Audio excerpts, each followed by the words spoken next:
नमस्कार। कार्यक्रम सीधा कुरा जनतासँगै हेर्नको निमित्त न्यूज 24 टेलिभिजन हेरेर बस्नुभएका सम्पूर्ण दर्शक महानुभावहरूलाई स्वागत छ।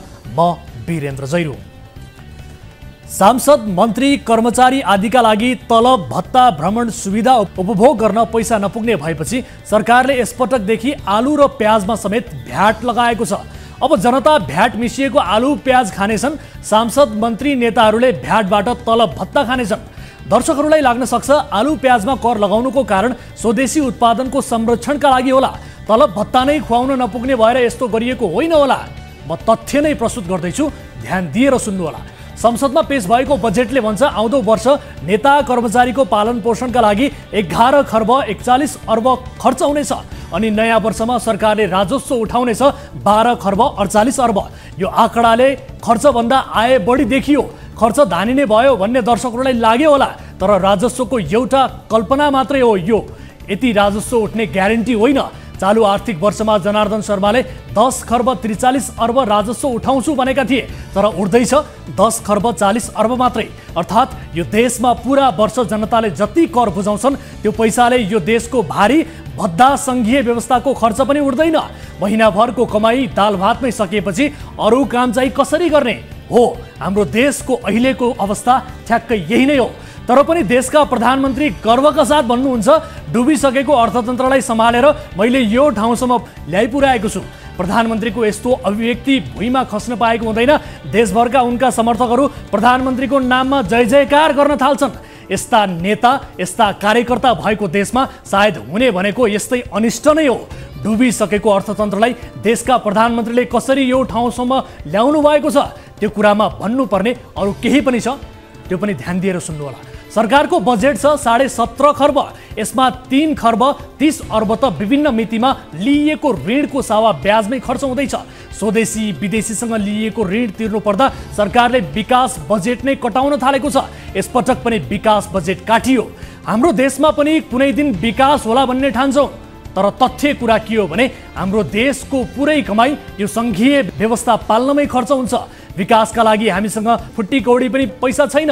हामी पुरापुर कङ्गाल मगन्ते दरिद्र भएका छौँ। तर देशका प्रधानमन्त्री भन्नुहुन्छ डुबिसकेको अर्थतन्त्रलाई मैले सम्हालेर यो ठाउँसम्म ल्याइपुर्याएको छु।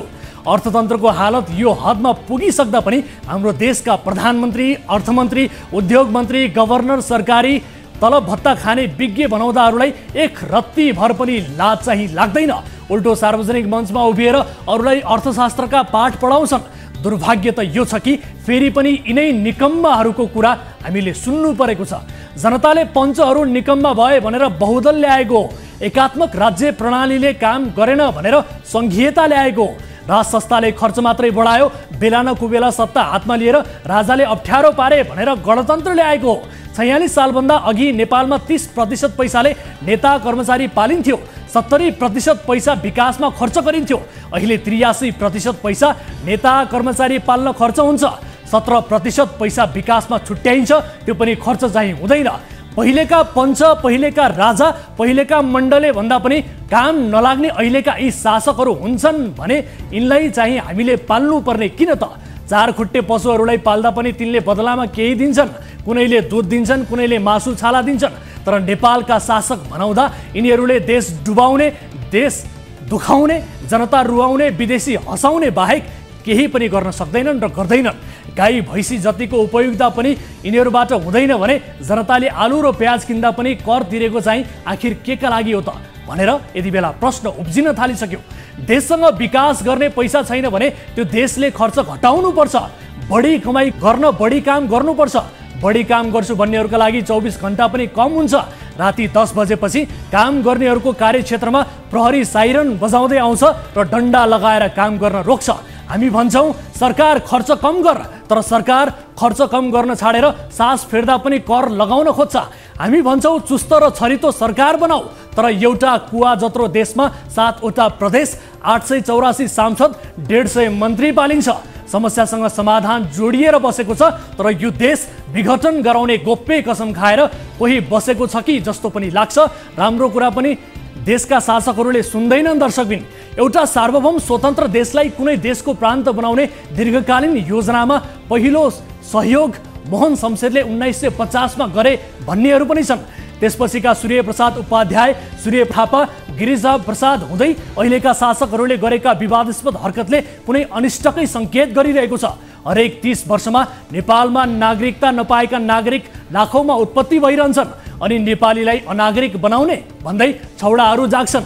कुनै समुदायलाई नियोजित रूपमा उचालिन्छ र पटक पटक ऐन संशोधन गर्दै लाखौंलाई नागरिकता बाँड्दै नेपालमा नेपाली नै अल्पमतमा पर्ने, मधेसमा मधेसी नै अल्पमतमा पर्ने खेल भइरहेको छ। हामी फगत तमासा हेरेर बसिरहेका छौँ।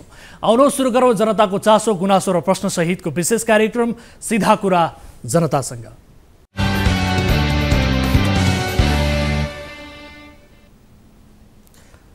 स्वागत छ दर्शक महानुभावहरू। कार्यक्रम सीधा कुरा जनतासँगको एउटा अर्को नयाँ श्रृङ्खलामा उपस्थित भइसकेका छौँ। विभिन्न नयाँ विषयहरू र सँगसँगै केही फलो विषयसहित आजको कार्यक्रममा पनि उपस्थित भएका छौँ र खास गरी आजको श्रृङ्खलामा हामीले आफूलाई झाँक्री बताउने प्रकाश भुजेल बारेको एक फलोअप रिपोर्ट हामी प्रस्तुत गर्दैछौँ। यति बेला प्रकाश भुजेल प्रहरीको सम्पर्कमा छैनन्, प्रहरीले उनलाई खोजी गरिरहेको छ। उनको अखडा समेत आज बन्द अवस्थामा थियो। आज हाम्रो टिम झाँक्रीको अखडामा पुग्दा जे देखियो त्यो देखाउँदैछौँ एक विशेष फलोअप रिपोर्ट मार्फत। खास गरी बालेनले स्वास्थ्य र शिक्षाको क्षेत्रमा केही महत्त्वपूर्ण काम गरिरहँदा उता हर्कको सङ्कल्प, लगनशीलता र परिश्रमको प्रतिफल स्वरूप धरानमा खोलाको पानी यति बेला आउन सफल भएको छ। यी दुवै मेयरका उदाहरणीय गतिविधि समेटिएको रिपोर्ट आजको कार्यक्रममा हामी प्रस्तुत गर्दैछौँ र यस्तै कैलाली कारागारभित्रै कैदी, चौकीदार र केही कर्मचारी बीच कुटाकुट भएको प्रसङ्ग पनि छ। कारागारभित्र अभियुक्तहरूको रजगत चलेको छ। यस विषयको जवाबदेहिता पनि आजको कार्यक्रममा हामी लिँदैछौँ र बुढा नीलकण्ठ नगरपालिका स्थित बाल उद्धार माविका सम्बन्धमा एक फलोअप रिपोर्ट हामीसँग छ र खास गरी विद्यार्थीमाथि कुटपिट भएको प्रसङ्गमा हामीले यसअघि रिपोर्ट जुन प्रस्तुत गरेका थियौँ, ती विद्यार्थी कुट्नेमाथि के कारवाही भयो, पीडित विद्यार्थीका अभिभावकसँग विद्यालय व्यवस्थापन समितिले के सहमति गर्यो, त्यो आजको कार्यक्रममा हामी देखाउँदैछौँ र सँगसँगै ट्रेजर बचत तथा सहकारी संस्थाबाट ठगिएका पीडितहरूको गुनासो पनि आजको कार्यक्रममा हामी प्रस्तुत गर्दैछौँ। सँगसँगै तपाईँ दर्शक महानुभावहरूसँग प्रत्यक्ष कुराकानीमा जोडिनेछौँ। कुनै पनि समस्या पर्नुभएको छ, कुनै पनि गुनासाहरू छन् भने तपाईँले हामीलाई कार्यक्रममा प्रत्यक्ष रूपमा सम्पर्क गर्न सक्नुहुनेछ, जसका लागि हाम्रो टोल फ्री नम्बर 1660122424, यसै गरी एनसेल नम्बर रहेको छ 9801572424। तपाईँले कार्यक्रम अवधिभर जुनसुकै बेला पनि प्रत्यक्ष रूपमा जोडिएर आफ्ना जिज्ञासाहरू, आफ्ना समस्याहरू राख्न सक्नुहुनेछ। आउनुहोस् कार्यक्रमको सुरुवात गरौँ ताली र गालीको भोटिङ पोलबाट। यसअघि हामीले सोधेको प्रश्न थियो, बजेट नसच्याए सरकार ढाल्नेसम्मको चेतावनी सत्तारूढ नेकपा यसका अध्यक्ष माधव कुमार नेपालले दिएका छन्। अध्यक्ष नेपालको धम्की सुनेर सरकारले बजेट सच्याउला? सच्याउँछ भन्नेले तालीमा र सच्याउँदैन भन्नेले गालीमा भोट गर्नुपर्ने थियो। जसअनुसार 27% तालीमा र 73% गालीमा मत जाहेर गर्नुभएको छ। अर्थात् अध्यक्ष नेपालको धम्की सुनेर सरकारले बजेट सच्याउँदैन भन्नेमा बढी मत परेको छ, गालीमा बढी मत परेको देखिन्छ। अब ताली र गालीका लागि आजको प्रश्न यस प्रकार छ, जलहरी बनाउँदा गायब भएको 11 किलो सुनबारेको प्रश्नमा पशुपति क्षेत्र विकास कोषका सदस्य सचिव आज संसदीय समितिमा पुगेर रोएका छन्। उनको यो रोदनले उनी निर्दोष छन् भन्ने सङ्केत गर्छ भन्नेले तालीमा र गर्दैन भन्नेले गालीमा भोट गर्नुहोला। हाम्रो पात्रको एप्लिकेसनमा गएर ताली र गालीका लागि भोट गर्न सक्नुहुनेछ र भोटिङ सुरु हुन्छ अब आजको पहिलो अनि महत्त्वपूर्ण विषय, झाँक्रीको होलिया बनाएर ढ्याङ्ग्रो ठटाएकै भरमा रोग निको हुँदैन। कुनै पनि बिरामी निको पार्न विशेषज्ञता, प्रविधि र औषधि चाहिन्छ, तर नेपालमा जनता सोझा छन्, अन्धविश्वासमा परिहाल्छन्। केही मानसिक समस्या झेलिरहेका मानिसहरूका लागि एउटा ढाडसले पनि ठूलो राहत दिन्छ, तर झाँक्रीले दृष्टिविहीनहरूको दृष्टि फर्काइदिन्छन् भन्दा कसरी पत्याउने? उपचारका नाममा जनहित 3000 सम्म असुली गर्ने कमाउ धन्दा सम्बन्धी रिपोर्ट सार्वजनिक गरेपछि हामीलाई जोरपाटीमा कथित झाँक्रीको अखडा सञ्चालन गरेर बस्ने प्रकाश भुजेल नामक व्यक्तिले विभिन्न लालछला पनि लगाए। तर अहिले ती भुजेललाई प्रहरीले गिरफ्तार गर्ने तयारी गरेको छ।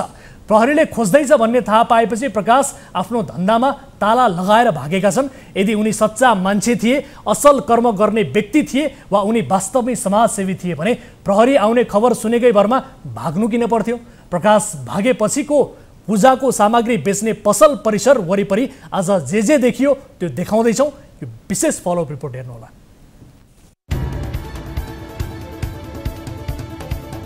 कथित झाँक्री विद्याको बलमा जस्तोसुकै बिरामीको पनि उपचार गर्ने भन्दै भ्रम छरेर कमाउ धन्दा सञ्चालन गरिरहेका प्रकाश भुजेल आफ्नो अखडा छोडेर सम्पर्कविहीन भएका छन्। सोझा सिधा मानिसहरूलाई अन्धविश्वासमा पारेर असुरी धन्दा चलाउने र भ्रम फैलाउन थालेपछि प्रहरीले भुजेललाई गिरफ्तार गर्ने योजना बनाएको थियो। पक्राउ पर्ने छनक पाउने बित्तिकै भुजेल फरार भएका छन्। काठमाडौँको गोकर्णेश्वर स्थित जोरपाचीमा प्रकाशले भुजेल सांस्कृतिक पूजा केन्द्र नामक पूजाका सामग्री बिक्री गर्ने पसल चलाउने अनुमति लिएर बिरामीको कथित उपचार गर्दै आएका थिए। उपचारको बहानामा मानिसहरूसँग झनै 3-4 हजारसम्म असुली गर्न थालेको खबरहरू सार्वजनिक भएका थिए। यस लगत्तै भुजेलले आफूले प्रहरीहरू समेत पालेर राखेको बताउने गरेका थिए। आफ्नो क्षेत्रका प्रहरी पारेको भन्ने उनको अभिव्यक्ति र सडकले जाम हुने गरी उनको क्रियाकलाप हुँदा पनि प्रहरीबाट कुनै अवरोध नभएपछि उनको भरमको खेतीपाती अझै मौलाएको थियो। कार्यक्रम सीधा कुरा जनतासँगले प्रकाश भुजेलको गलत धन्दाबारे रिपोर्ट सार्वजनिक गर्न थालेपछि उनले टेलिभिजनमाथि नै विभिन्न आरोप लगाउने काम गरिरहेका छन्। आफ्ना भक्तहरूबाट टेलिभिजनको कार्यालय घेराउ गर्नेसम्मको चेतावनी पनि उनले दिएका छन्। आफूबाट पारिएका प्रहरीको नाम लिने हो भने 50 जना जति प्रहरीको जागिर खाने अभिव्यक्ति पनि उनले दिएका थिए। प्रहरीकै संरक्षणमा भ्रामक क्रियाकलाप भइरहेको जस्तो विवरण सार्वजनिक भएपछि प्रहरीले धामी झाँक्री माता स्वामी आदिका नाममा हुने गलत क्रियाकलापमा रोक लगाउने तयारी गरेको छ। व्यक्तिलाई हामीले खोज्न थालिसकेपछि अहिले यो व्यक्ति सम्पर्कविहीन भएको छ। यसको मतलब चाहिँ फरारै रहेको छ। हामीले फरारकै हिसाबमा राखेर अब खोजी कार्य गरिरहेछौँ। जतिसक्दो चाँडो समातेर कानुनको दायरामा लिएर आउने नै हो। अस्पताल लैजानुपर्ने बिरामीहरूलाई समेत एम्बुलेन्समै राखेर भुजेलको पसलमा लैजाने गरिएको थियो। उनी पनि एम्बुलेन्स भित्रै पसेर झारफुक गर्थे। जस्तोसुकै बिरामीको उपचार पनि गर्न सक्ने भनेर भ्रम फैलाउने गर्थे। उनले फैलाएको भ्रमका विषय सीधा कुरा जनतासँगमा प्रसारण भएपछि प्रकाशले न्युज 24 का पत्रकारहरू कार्ड उल्टाएर बार्गेनिङ गर्न आएको भन्दै मिडियामाथि हिलो छ्याप्ने प्रयत्न गरेका थिए। तर मङ्गलबार बिहानै आफ्नो पसलबाट प्रकाश भागेर कुनै जङ्गलमा पुगेर सामाजिक सञ्जालमा लाइभ बसेको भने भेटियो। नेपाल प्रहरी जनताको साथीलाई आज 1.5 वर्ष पहिलाको भिडियोलाई उठाएर ठुलो न्युजमा बजाएर मलाई चारतर्फीबाट दबाब दिने साथीहरूलाई सर्वप्रथम धन्यवाद। ठुलो भर बनाउनुहोस्, सधैँभरि यसै गरिराख्नु पर्योस्। मैले गरेका ती काम कार्यहरूप्रति ठुलो आज दखल दिनुभएको छ। यता जोरपाट स्थित उनको पसल अगाडि भने मङ्गलबार पनि केही सोझासिधा मानिसहरू जम्मा भएका थिए। केहीले न्युज 24 प्रेरित रोष प्रकट पनि गरेका छन्। प्रकाश गुरुङ नहुँदा अब कोबाट उपचार गराउने भन्ने खालका प्रश्नहरू पनि गरिएका थिए। प्रकाश विरुद्ध अभद्र व्यवहार मुद्दा चल्ने, पीडितले जाहेरी दिएमा ठगीको मुद्दा पनि थपिने। प्रहरीले प्रकाश विरुद्ध अभद्र व्यवहार मुद्दा चलाउने बताएको छ। आरोप प्रमाणित हुँदा अभद्र व्यवहारको मुद्दाले कसुरदारको नैतिक पतन समेत हुन्छ। उपचारका नाममा प्रकाशले दैनिक सयौं मानिसहरूबाट लाखौं असुल्थे।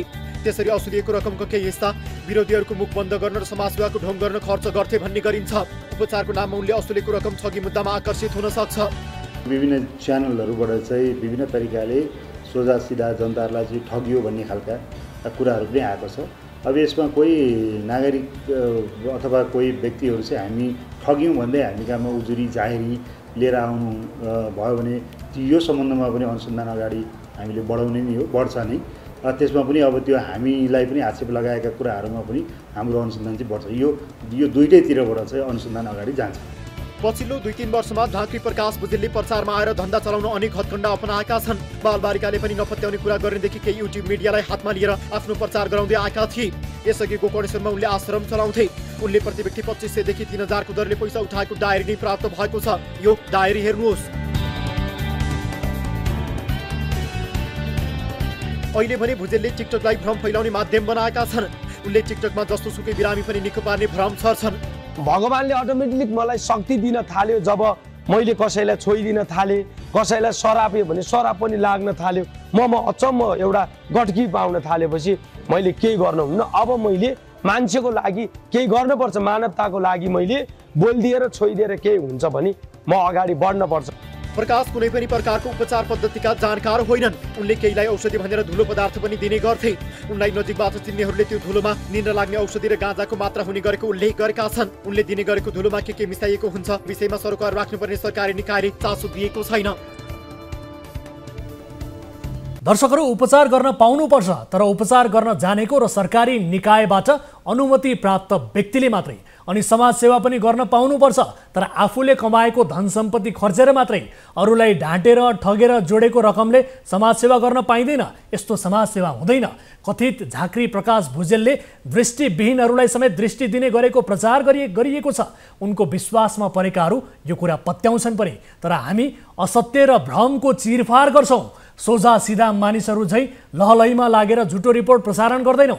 झाँक्री विद्याकै बलमा बहिरालाई श्रवण शक्ति, दृष्टिविहीनलाई ज्योति फर्काउन सक्ने यदि यो संसारमा कुनै झाँक्री प्रकट भएछन् भने त्यो दिन हामीले मात्र होइन, यो संसारले उनको जय जयकार गर्लान्। आज प्रकाश भुजेलको अखडामा प्रहरी पुग्दा त्यहाँ प्रहरी विरुद्ध पनि दुर्व्यवहार भएछ। केहीले न्युज 24 टेलिभिजन चाहियो भन्दै आवाज पनि उठाएछन्। कतिपयले हामीमाथि पनि प्रश्न उठाउनु भएको छ। प्रश्नकर्ताहरू सबैप्रति हार्दिक धन्यवाद भन्न चाहन्छौँ।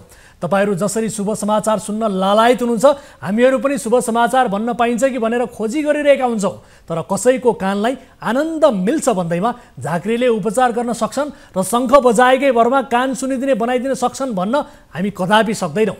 कसैले उपचार गर्छु भन्छ भने हामी यस्तो दाबीमा प्रमाण र वैज्ञानिक आधार खोज्छौँ नै खोज्छौँ।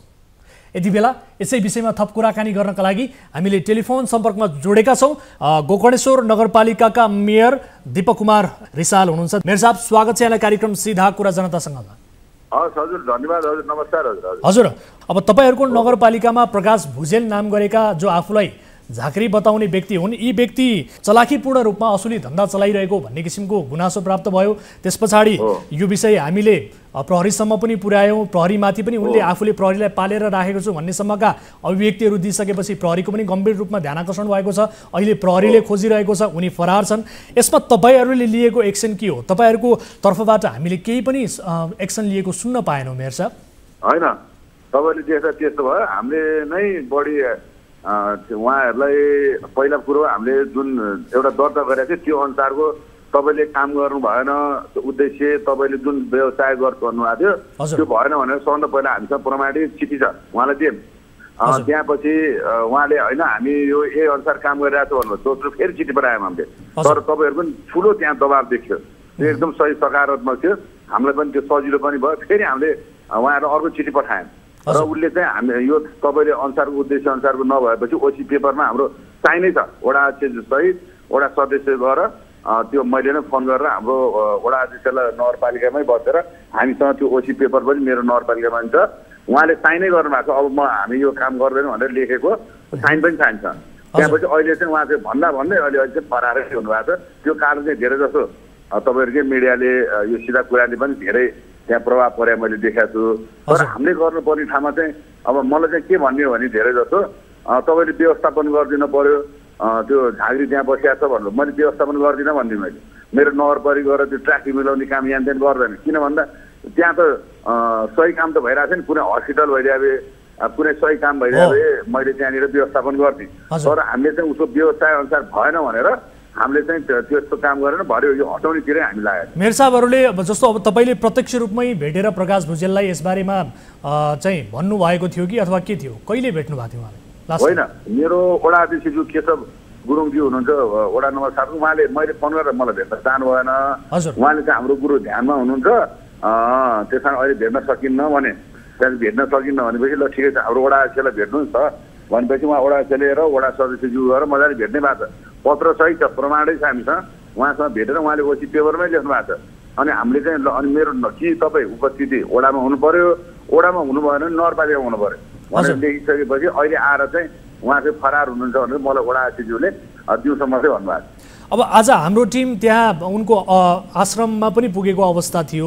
त्यहाँ हामी विरुद्ध पनि नाराबाजी भएको छ। न्युज 24 टेलिभिजनले गलत अनि भ्रामक समाचार प्रसारण गरिरहेको छ भनेर उनका भक्तहरूमा पनि यो किसिमको एउटा परेको छ। उनीहरूले हामी विरुद्ध पनि नाराबाजी गरिरहेको अवस्था छ र सँगसँगै त्यहाँ गएको प्रहरीमाथि पनि दुर्व्यवहार भएको छ। तपाईँहरूको बुझाइमा ठ्याक्कै प्रकाश भुजेलले गरेको जे गरिरहेका छन् यो ठिक छ भन्ने हो कि अथवा के हो त? किनभने यहाँ धेरै मानिसहरूले क्लियर गर्नुपर्ने भन्ने त कुरै भएन। हजुर, पहिला चाहिँ हामी पनि अलमल्यो 2-3 दिन चाहिँ अब त्यत्रो भिड लाग्छ। अब संस्कृति केन्द्र भनेको छ, उहाँले जनजातिसम्म जोड दिनुहुन्छ कहिले कहिले होइन।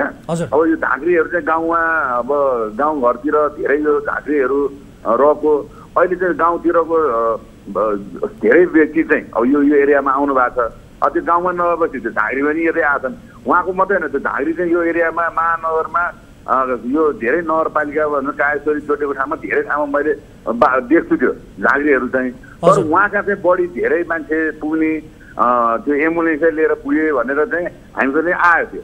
अनि त्यसलाई व्यवस्थापन गरिदियो भनेर मलाई त्यहाँका टोल सुधारहरूले पनि भने। तर मैले चाहिँ किनभने त्यहाँ मैले त्यो व्यवस्थापन गर्न सक्दिनँ।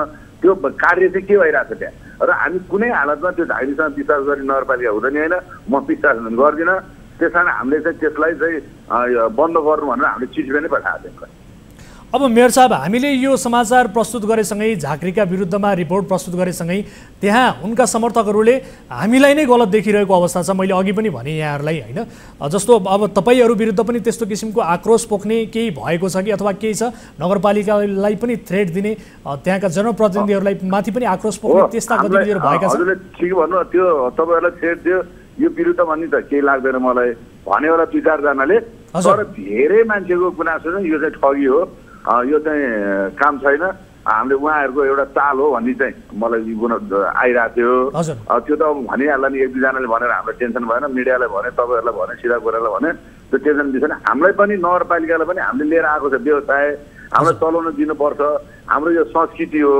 हाम्रो चाहिँ विश्वास गर्ने मान्छे जनजातिहरू हाम्रो बिरामीहरू हाम्रैतिर छन् भने तल किन दिनुहुन्न भन्ने खालको प्रश्न चाहिँ हामीलाई आइरहेको थियो होइन तर हामीले चाहिँ मानिरहेको चाहिँ थिएनौँ त्यो अब तपाईसँग सुरुवातमा पनि जोडियो यो प्रसङ्ग खास गरी उनले नगरपालिकामा सामान्य पूजा सामग्री पसल भनेर चाहिँ दर्ता गरेको देखिन्छ उनको आफ्नो फर्म होइन तर उनले हजारौँ मान्छेहरू दैनिक भिड गरेर त्यो सवारी साधनलाई पनि प्रभाव पर्ने वरपरका पसलका मान्छेहरूलाई पनि प्रभाव पर्ने गरी त्यो हिसाबले आफ्नो झाँक्रीको त्यो धन्दा चलाइरहेका थिए यो गर्न मिल्छ कि मिल्दैन स्पष्ट रूपमा जनतालाई बुझ्ने गरी भनिदिनुहोस् त स्थानीय निकायको कानुनले के भन्छ होइन कानुनी हिसाबले यो कतिको चाहिँ गलत कुरा हो स्पष्ट रूपमा जनताले बुझ्ने गरी भनिदिनुहोस् त यहाँ धेरैलाई बुझाउनु पर्ने हजुर यो कुरामा मान्ने छँदै छैन त्यसरी ठगी धन्दा गर्नै मिल्दैन यसमा हामी विश्वास गर्दै गर्दै नगरपालिकाले वडाले पनि उहाँले पूजा केन्द्र भनेर लिनु भएको रहेछ व्यवसाय वडामा मैले त्यो पत्र पनि बनाएर हामीले एउटा कमिटी जस्तो नै बनाएर यो चाहिँ के हो त अब यहाँ त अलिकति जोड्या त अरू कुरा पनि छ अब उहाँले ठिक हो भने पनि भनिरहेको छन् कतिले होइन उहाँ एकदम राम्रो गुरु पनि भनिरहेको छन् आश्रम खोज्नु पनि भनिरहेको छ एकचोटि चाहिँ हामी करिब 4-5 दिन चाहिँ अलमल्यौँ के हो त यो भन्यो त्यहाँ भिड लाग्यो हिसाबले न गुरु या त ठुल्ठुला गुरुहरू पनि आउने अब युवा पनि त्यस्तै हो कि के भन्यो तर हामीले बुझ्दा चाहिँ उहाँहरूको त्यस्तो किसिमको देख्थेन र हामीले चाहिँ यो राख्नुहुन्न भनेर निर्णय चाहिँ गरेँ भनेको नगरपालिकाले यो स्पष्ट रूपमा ठगी नै हो भन्ने आफ्नो धारणा बनाएको छ यो ठगी नै हो भन्ने तपाईँलाई लाग्यो भन्ने हामी बुझौँ त्यसमा पुरै छैन हजुर अब भोलिका दिनमा फेरि पनि उनको यो अखडा फेरि सुरु भयो भने तपाईँहरूको एक्सन के हुन्छ फेरि सुरु हुन्छ गर्न दिनुहुन्छ तपाईहरु हाम्रो अब मलाई लाग्छ हाम्रोतिर त उहाँले राख्नै हुन्न हैन राख्दैन नजर लाग्छ तर अरु आए पनि हामीले अरु ठाउँमा अरु नगरपालिकामा भयो भने यो देशैभरि भए पनि यसको चाहिँ ठिक चाहिँ छैन यसले चाहिँ हुँदैन हाम्रो नगरपालिकाबाट हामीले निकाल्यो तपाईहरु नराख्नु भन्न सक्छौँ हामी भनेको गोकर्णेश्वर नगरपालिकामा अब तत्कालका लागि यिनले यो आफ्नो अखडा चलाउन चाहिँ पाउने छैनन् भन्ने बुझौँ ढुक्क छैन कानुनी रूपमा नि छैन र हाम्रो करिब त्यहाँ भिड जम्मा गरेर त्यस्तो खालको हयगत गरेर मान्छेलाई अब ठगीकै धन्दा गर्ने चाहिँ हामी दिँदैनौँ। हस् यो समय र संवादका लागि धन्यवाद। यो विषयलाई हामी फलोअप गरिरहेका छौँ निरन्तर रूपमा। धेरै आम मानिसहरूलाई जसले विश्वास गरेका छन् जो विभिन्न किसिमको यो अन्धविश्वासमा परेका छन् उनको चलाकीपूर्ण धन्दा मा चाहिँ केही व्यक्तिहरू मध्यहार पनि बनेका छन् यी सबैलाई हामी बुझाउन चाहन्छौँ। तपाईँले यो कुराकानी गरिदिनु भएको छ र स्पष्ट रूपमा नगरपालिकाले पनि यो ठगी नै हो भन्ने कुरा जुन बताइदिनु भएको छ यसका लागि धेरै धेरै धन्यवाद। यो विषयलाई फलोअप गर्छौँ सर। होइन यो अब हामीले चाहिँ के पनि भन्छौँ भने जसले त्यो अन्धविश्वास गरिरहनु भएको छ त्योबाट अरूलाई पनि हामीलाई कुरा आयो भने त्यो पनि हामी क्लियर गरिदिन चाहिँ चाहन्छौँ यो अन्धविश्वास हो भनेर। हस् धेरै धेरै धन्यवाद।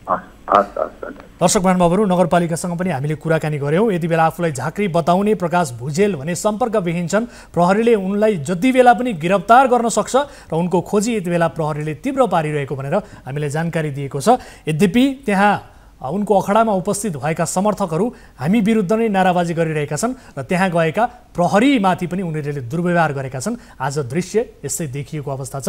एउटा छोटो ब्रेक लिन चाहन्छु। ब्रेक पछाडि फेरि उपस्थित हुनेछौँ। कार्यक्रममा पालो भएको छ ब्रेकको। ब्रेकपछि विविध विषयसहित उपस्थित हुनेछौँ। अहिलेलाई छोटो ब्रेक।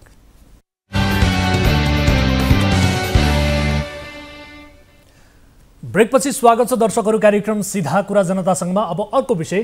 काठमाडौँका सडक पेटी खाली भएका छन्। अतिक्रमण गरेर सार्वजनिक स्थानमा बनाइएका संरचनामा मेयर बालेन शाहले डोजर चलाएका छन्। सडकमा पार्किङ गर्ने चलन हटेको छ। काठमाडौँ घुम्दा आँखाले देखिने कैयन सुधार भएका छन्। तर काठमाडौँ महानगरका वर्तमान प्रमुख भन्छन् मेरो पहिलो प्राथमिकता यी होइनन्। अधिकांश नगरपालिकाको काम परम्परागत दर्ता चलानी र फोहोर उठाउनेमा सीमित छ, तर कैयन सुधारका काम गरेर पनि काठमाडौँका मेयर भन्छन् मेरो पहिलो प्राथमिकता शिक्षा हो। काठमाडौँका विद्यालयमा सुरु भएको सुधारलाई हामीले पनि सूक्ष्म ढङ्गले नियालिरहेका छौँ। काठमाडौँ महानगरले समाचार नै बन्ने गरी प्रत्येक साता 5-7 सुधारका उल्लेखनीय काम गरिरहेका छन्।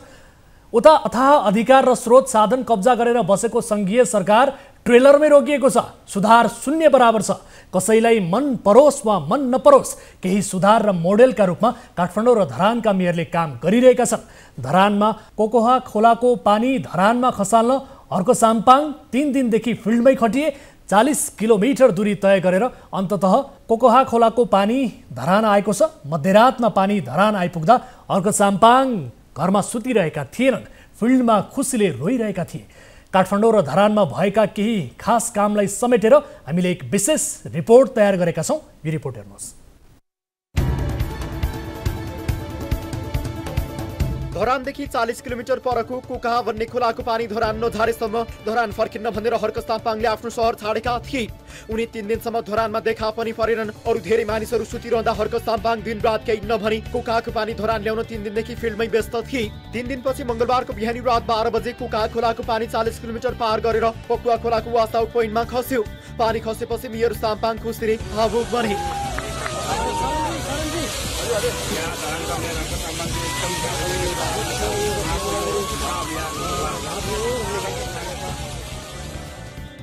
मेयर साम्पाङले सञ्चालन गरिरहेको श्रमदान अभियान अन्तर्गतको प्रयासमा 5 इन्च पाइपमा कोकाहाको पानी धरान आइपुगेको हो। साम्पाङ र उनको टिम आइतबारदेखि पटुनाली भन्ने क्षेत्रमा पाइप जोड्न व्यस्त थिए। रातभरिको रमाइलो खालको पानीको उसमा हिँडेको कता हो यस्तो छ। कोकाको पानी धरान 17 को डाँडा गोपा छेउमा आइपुगेको अवस्था। मेयर साम्पाङले धरान नजिकका ससाना खोलाबाट पानी ल्याउने प्रयास चुनावमा निर्वाचित भएदेखि नै गरिरहेका छन्, तर धरानमा पानीको हाहाकार भने कायम छ। साम्पाङले सङ्घीय सरकारसँग कोसीको पानी धरान ल्याउन बजेट माग पनि गरेका छन्। धरानमा खानेपानीको भरपर्दिलो स्रोत व्यवस्थापन नगरेसम्म मेयर साम्पाङको प्रयास मात्रै अपर्याप्त हुने बताइन्छ। धरानको माथिल्लो क्षेत्रमा पर्ने सदरुखदरु क्षेत्रको मुहान 4 कोशी जंगलको भूमिगत स्रोत नजिकका खोला र आदि नै यस क्षेत्रका लागि पानीको स्रोत मानिन्छन्। बालेनले काठमाडौँमा डोजर मात्रै चलाएका छैनन्, गरिबका छोराछोरी पढ्ने स्कुलमा हुँदैछ खास। काठमाडौँका फुटपाथमा व्यापार गर्नेहरूको गाडा साइकलमा महानगरका प्रहरीको झिनाझम्टी अक्सर देखिने दृश्य हो। यस्ता दृश्यका कारण काठमाडौँ महानगरको आलोचना पनि हुँदै आएको छ। तर मेयरमा निर्वाचित भएको 1 वर्षपछि बालेन्द्र शाहले लय समातेका छन्। यिनले दिएको अधिकार र स्रोतका आधारमा स्थानीय सरकारको पहिलो ध्यान जेमा हुनु पर्थ्यो, अहिले बालेनले त्यही गर्दै आएका छन्। अर्थात् महानगरभित्रका सामुदायिक विद्यालय र निजी विद्यालयमा समेत सुधारको काम सुरु भएको छ। गरिबका छोराछोरी पढ्ने सामुदायिक विद्यालयमा सुरु भएको सुधारको अभियानले निरन्तरता पायो भने लाखौं विद्यार्थीका लागि मेयर बालेन शाहको कार्यकाल अविस्मरणीय र सुनौलो हुनेछ। यसबीच मंगलबार अखिल क्रान्तिकारीले संस्कृति इन्टरनेशनल स्कुलमा लगाएको ताला महानगरका प्रहरीले काटिदिएका छन्।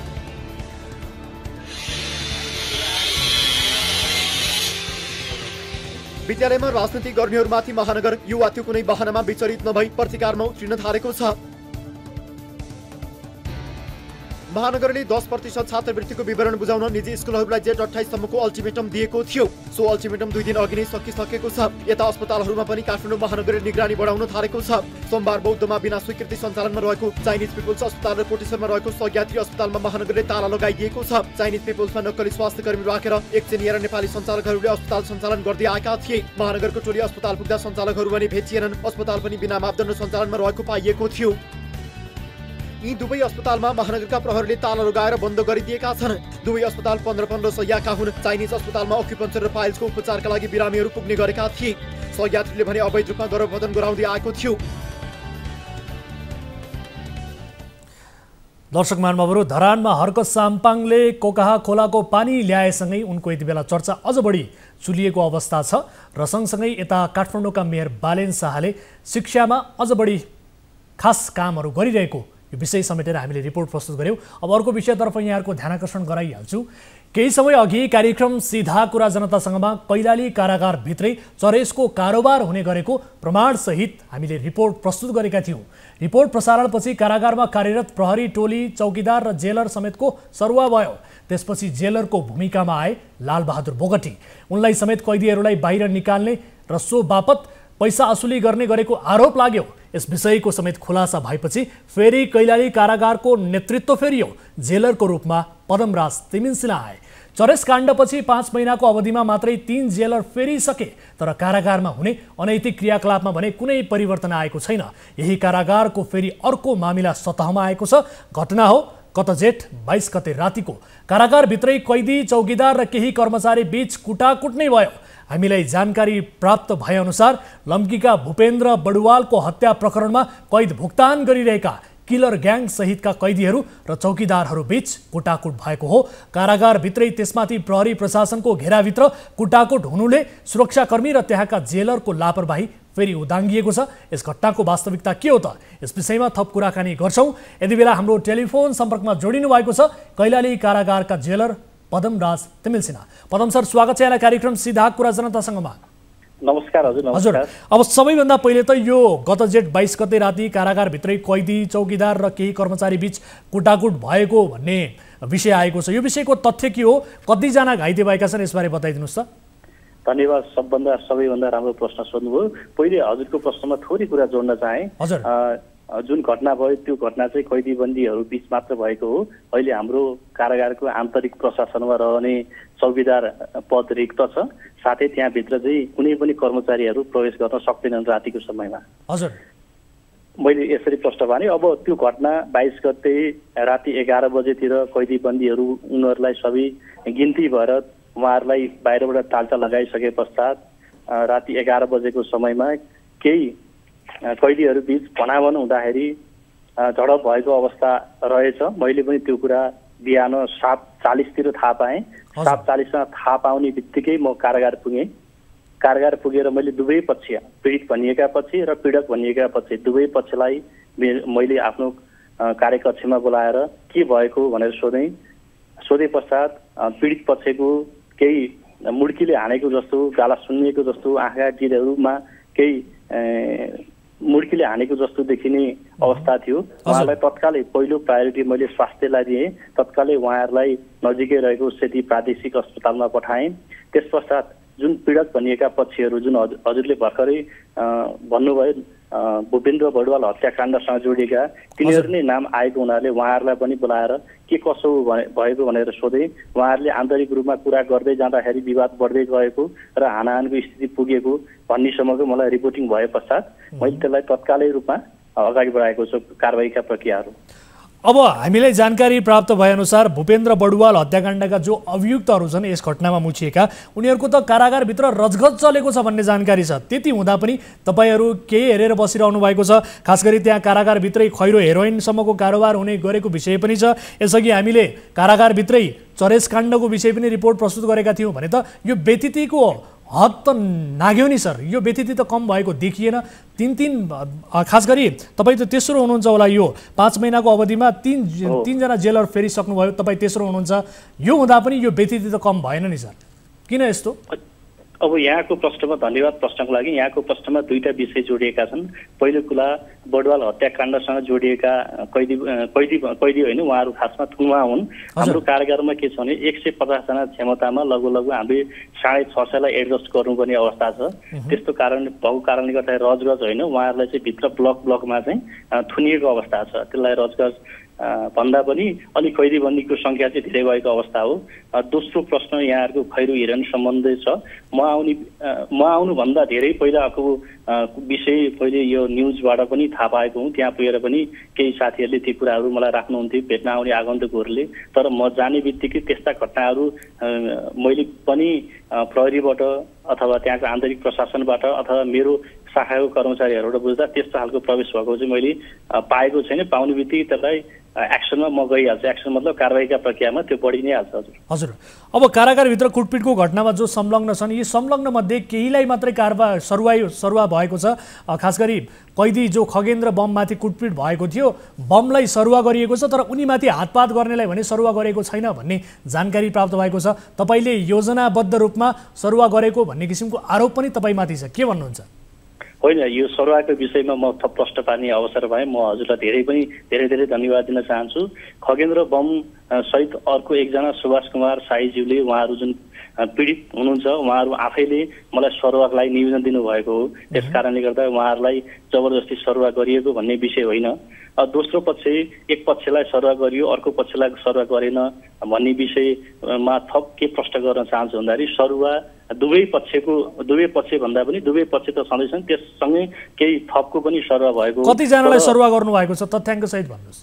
ओके, हामीले कारागार कार्यालयको तर्फबाट 24 जनालाई सरुवा सिफारिस गरेका हौँ, जसमध्ये 8 जना थुनुवा हुन्, बाँकी 16 जना कैदी हुन्। कैदीको सरुवा तत्कालै हुन्छ, तर थुनुवा जुन पूर्व पक्षमा थुनुवामा रहेका छन्, जुन यसमा चाहिँ यो बडवाल हत्याकाण्डका पनि थुनुवाहरू छन्, उहाँहरूको चाहिँ अलिकति कानुनी प्रक्रिया पुरा गरेर मात्र हुने भएको कारणले गर्दा केही दिन विलम्ब हुन गएको।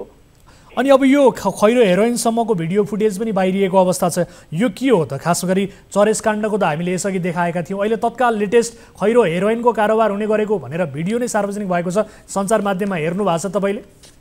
हो, मैले भर्खरै जानकारी प्राप्त गरेँ, केही मिनट अगाडि मात्र जानकारी प्राप्त गरेँ त्यो भिडियोहरू। त्यहाँ भिडियोमा रहेका कैदीबन्दीहरू हाम्रो कैलाली कारागारमा रहेका छन् भनिएका छन्। उहाँको फेस पहिचान गर्नलाई मैले प्रक्रिया सुरु गरिसकेको छु, साथै त्यो भिडियो चाहिँ कति समय अगाडिको हो त्यो पनि यकिन गर्ने पक्षमा छु म। अब हेर्नुहोस् है, जेलर तपाईँ हुनुहुन्छ, त्यहाँ प्रहरी प्रशासनको सुरक्षा घेराभित्र चाहिँ कारागार हुने गर्दछ, सुरक्षाकर्मीहरू हुन्छन्, यसले गर्दा त कहिलेकाहीँ त्यहाँ तपाईँको चरेसको कारोबार हुने, कहिले खैरो हेरोइनको कारोबार हुने, कहिले अभियुक्तहरू बीच कुटाकुट हुने, यस किसिमको घटना किन भइरहेको छ सर? नेतृत्व त तपाईँले गरिरहनु भएको छ, यो त तपाईँको पनि लापरवाही देखिन्छ, यसको दोष तपाईँले किन नलिने? ओके, हजुरको प्रश्न एकदमै सान्दर्भिक छ। त्यहाँ हुने हरेक गतिविधिमा मैले समयमा निर्देशन दिइ नै रहेको छु। कहिलेकाहीँ चाहिँ निर्देशन दिँदै पनि कहिलेकाहीँ अप्रिय घटनाहरू हुने नै भए त्यसमाथि कारागारभित्र विभिन्न प्रकृतिका विभिन्न पृष्ठभूमि भएका कैदीबन्दीहरू रहेका हुन्छन्। उहाँहरू बिचमा चाहिँ सामान्य इमोसनललाई पनि कन्ट्रोल गर्न नसक्ने प्रकृतिको उहाँहरूको रहेको हुन्छ। त्यस कारणले गर्दाखेरि उहाँहरू बिचमा सामान्य झैझडपहरू कहिलेकाहीँ अलिक ठुलै घटना पनि हुने गरेका छन्। उदाहरणको लागि हामी कोठाभित्र बस्दाखेरि भित्रबाट चुक्कु लाउँदा हामी सुरक्षित फिल गर्छौँ भने त्यही चुक्कुल बाहिरबाट लगाइदिँदाखेरि अलि हामीलाई पनि अर्कै असुरक्षित फिल हुन्छ। त्यस्तै कारणले गर्दाखेरि कैदीभित्र जुन बन्दी गृहभित्र बसेकाहरूको बिचमा पनि त्यो मानसिक रूपमा अलिकति चाहिँ सानो सानो टेम्पर पनि सहन नसक्ने अवस्था हुँदो रहेछ। त्यस कारणले गर्दाखेरि विभिन्न ब्याकग्राउन्डका कैदीबन्दीहरू एकै ठाउँमा एउटै परिवार जसरी बस्नुपर्ने भएको कारणले गर्दाखेरि कहिलेकाहीँ त्यस किसिमको घटनाहरू हुने गरेका छन्। त्यो कुरा सत्य पनि हो। अर्को कुरा के छ भने सँगै सुत्दा खुट्टा लाग्छ भने जस्तै एउटै परिवारभित्र त कहिलेकाहीँ मनमुटाव हुन सक्छ भने त्यहाँ त विभिन्न परिवेशबाट आएका छन्, उहाँहरू बिचमा अलिकति त्यस प्रकारको घटना नहुने भन्ने कुरा चाहिँ हुँदो रहेछ।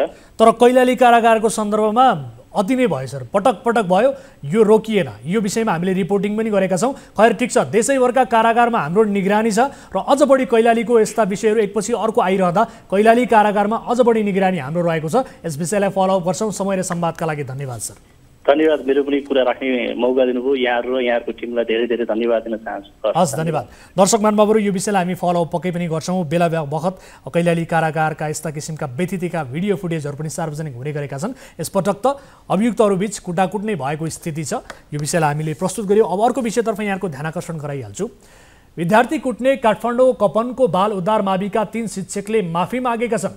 कुटपिटको मामिला सामसुम पार्न विद्यालयले कुटिने विद्यार्थी अनिस लामिछानेका 3 भाइहरू समेतलाई कक्षा 12सम्म निशुल्क पढाउने प्रतिबद्धता जनाएको छ।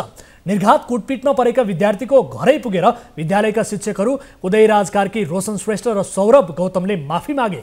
यसबीच विद्यार्थीका अभिभावक फकाउन शिक्षकहरू विद्यालय व्यवस्थापन समितिका पदाधिकारीहरूले निकै मेहनत गरेका थिए। अभिभावक सहमतिमा आएपछि कुटपिट विरुद्धको मुद्दा कमजोर हुने, शिक्षकहरू पनि कारबाहीबाट जोगिने सम्भावना बढेको छ। यो फलोअप रिपोर्ट हेर्नुहोस्।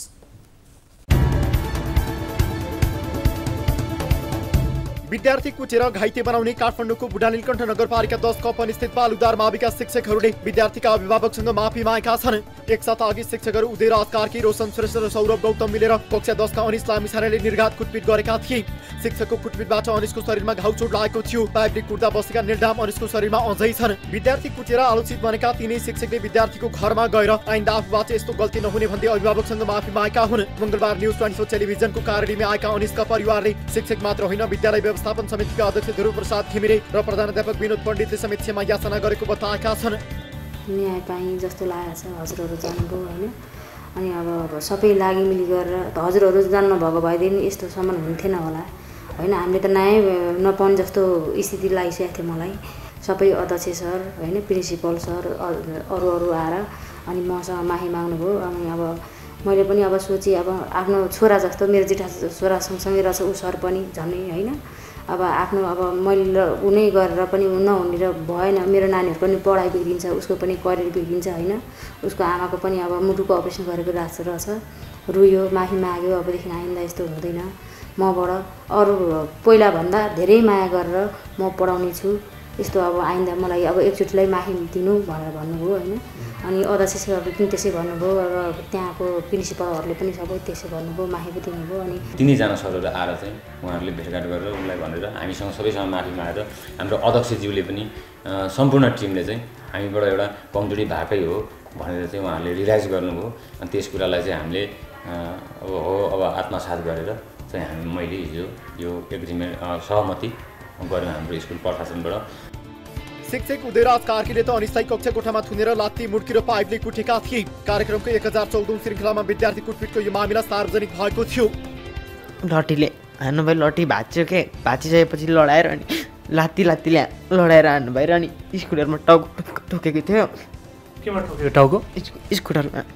मैले दुःख गरेर म ज्यामी काम गर्छु, उहाँ गोपकिनमा पाले काम गर्नुहुन्छ। मैले बोर्डिङ पढ्न नसकेर मैले सरकारी स्कुलमा हालेको, त्यति गर्दा नि मैले पैसा तिरेको छ क्या। अहिले सानो बच्चालाई भर्ना गर्न नसकेर मैले पैसा तिर्न नसकेर भर्ना गरेको छ। कुटपिटमा परेका बालक र उनका अभिभावकलाई लगेर हाम्रो टिमले विद्यालयमा पुगेर घटना रिपोर्टिङ गरेको थियो। हाम्रो रिपोर्टिङपछि यो विषय बाहिर आएपछि राम्रै तरङ्ग समेत पैदा भएको थियो।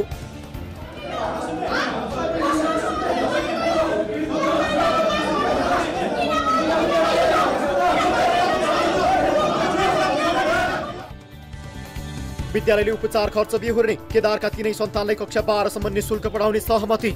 यता विद्यालय व्यवस्थापन समितिको जेठ 27 गते बसेको बैठकले विद्यालयमा अध्ययनरत अनिसका तीनै दाजुभाइलाई आन्तरिक शुल्कहरू नलिई कक्षा 12 सम्म पढाउने निर्णय गरेको छ। घरको आर्थिक अवस्था र आय स्रोत कमजोर भएको सिफारिसका आधारमा विद्यालय व्यवस्थापन समितिले छात्रवृत्ति समेत दिने निर्णय गरेको विद्यालयका प्रधानाध्यापक विनोद पण्डितले जानकारी दिए। उहाँका 3 जना बच्चाहरू छन्। टोपबहादुर लामिछाने आयुष भन्ने कक्षा 1 मा अध्ययनरत, अनि कक्षा 10 मा अध्ययनरत लालबहादुर लामिछाने अनिस जो पीडित बाबु हुन् अस्तिको। त्यसै गरी एसी दिएर इन्जिनियरिङ प्राविधिक धारतर्फ एसी दिएर भएका रसबहादुर लामिछाने आशिष भन्ने, यी 3 जनालाई 12 सम्म कुनै आन्तरिक शुल्क नलिकन निःशुल्क त छँदैछ। त्यसमा पनि विद्यालयले खाजा, स्टेसनरी र अन्य सामग्रीहरू पनि उपलब्ध गराएर उहाँहरूको पठन पाठन गर्ने पूर्ण जिम्मेवारी लिएको छ। विद्यार्थी कुट्ने शिक्षकलाई हुन सक्छ 3 वर्षसम्म कैद। बालबालिका ऐन 2075 को दफा 66 को घर अङ्गमा घर विद्यालय वा जुनसुकै स्थानमा शारीरिक वा मानसिक दण्ड दिने वा अमर्यादित व्यवहार गर्ने, शारीरिक चोटपटक पुर्याउनेलाई बालबालिका विरुद्धको हिंसा मानिने उल्लेख गरिएको छ। उक्त ऐनको दफा 72 मा उक्त कार्य गरेमा सजायको व्यवस्था गरिएको छ, जसमा शरीरमा चोटपटक पुर्याएमा 75,000 जरिवानादेखि 3 वर्षसम्म कैद हुने व्यवस्था छ। यो हेर्नुहोस्।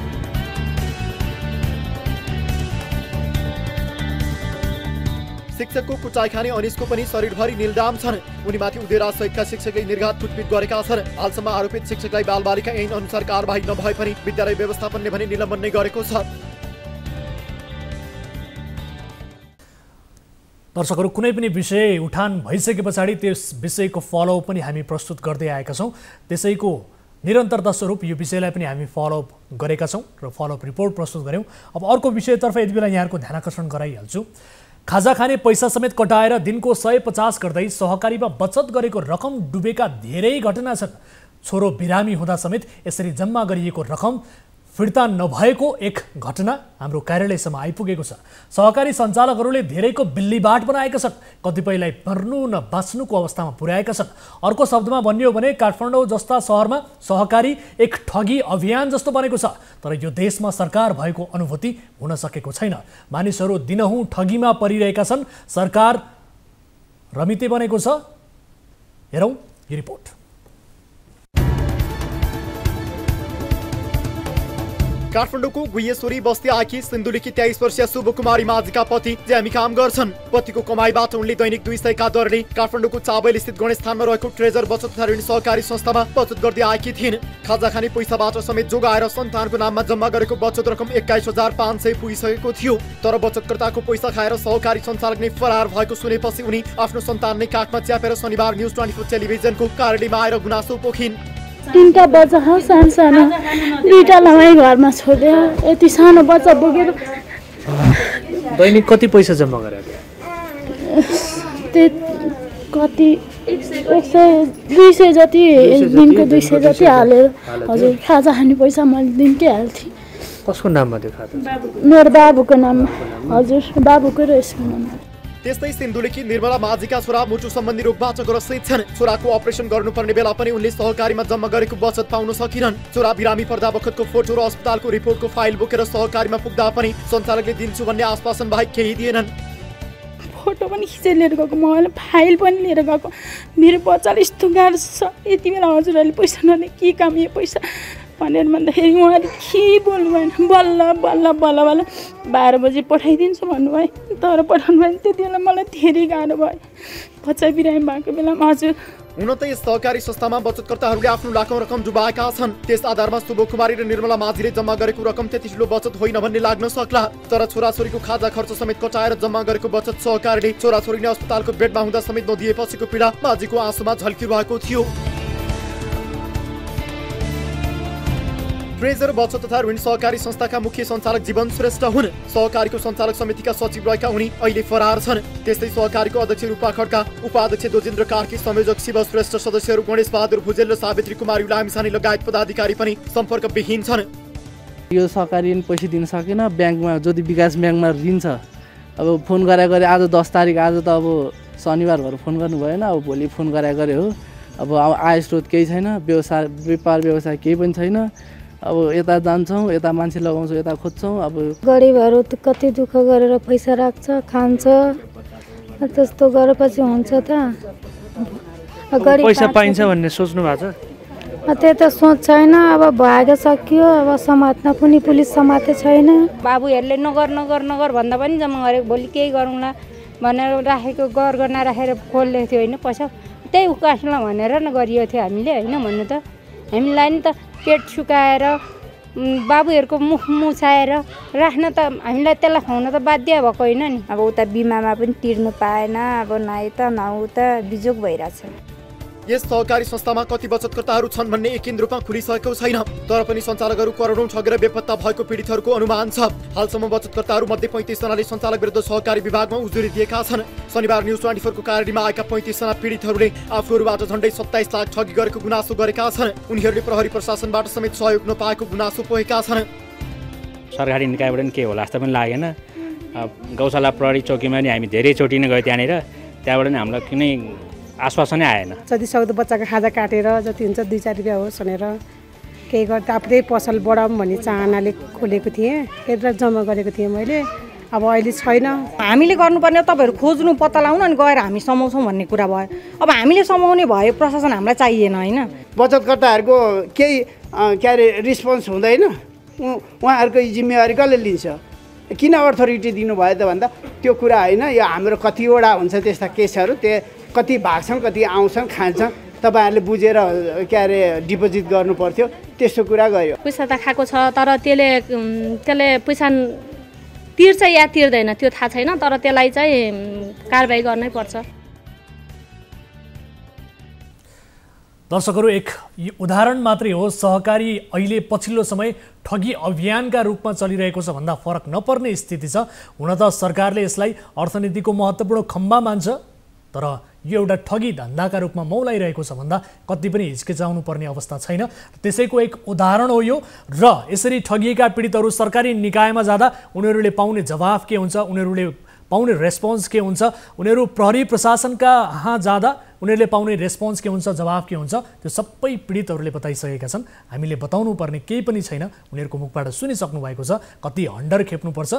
आफ्नो बचत एक त डुबेको छ, त्यसमाथि आफैले पुलिस प्रशासनबाट पनि सहयोग नपाउने, उल्टै थर्काइ पाउने र त्यसै गरी सहकारी विभागबाट पनि त्यस्तै किसिमको रुखो जवाब पाउनुपर्ने पीडितहरूले यो किसिमको बाध्यता आइरहेको छ। यस विषयमा राज्यले गम्भीर भएर सोच्न सकोस् र सहकारीलाई कसरी नियमन गर्न सकिन्छ र पीडितहरूको डुबेको रकम कसरी फिर्ता गर्न सकिन्छ त्यसतर्फ सोच्न अत्यन्त जरुरी छ भन्दै आजका लागि यिनै विषयहरू प्रस्तुत गर्दा गर्दै कार्यक्रम सिधा कुरा जनतासँगको निर्धारित समय सकिएको छ।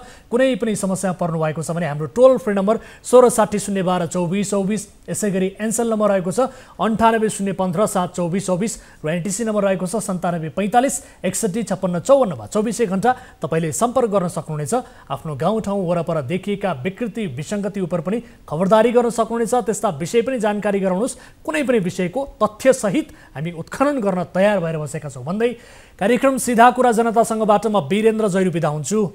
नमस्कार।